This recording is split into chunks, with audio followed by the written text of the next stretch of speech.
Онлайн дүкенде тапсырысты қалай ресімдеуге болады? Онлайн банк қосымшасын жүктеңіз.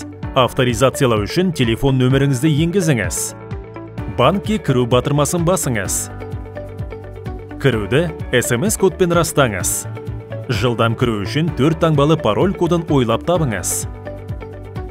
Басты мәзірден тағы батырмасын таңдаңыз. Онлайн дүкенге өтіңіз. Жеткізушілер батырмасын басыңыз. Жеткізушіні таңдаңыз. Өнімнің санаты мен ішкі санатын таңдаңыз. Өнімді таңдаңыз. Қажетті санын көрсетіңіз. Себетті басыңыз. Тапсырысты тексеріңіз. Тапсырысты ресімдеу батырмасын басыңыз. Дайын.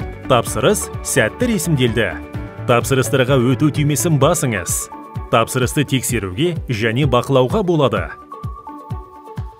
Жеткізуші расталғаннан кейін жеткізу күні белгіленеді. Егер сауда өкілі келсе, иә батырмасын басыңыз. Тауарды қабылдау кезінде тапсырыстарды төлеңіз. Тапсырысты растаған соң төлемге өтіңіз. Төлемнің бір түрін таңдаңыз. Төлемді растаңыз, SMS кодын енгізіңіз. Дайын. Тапсырыс сәтті төленді. Басты бетке өту батырмасын басыңыз. Онлайн банк қосымшасы арқылы төлемдерді қадағалаңыз.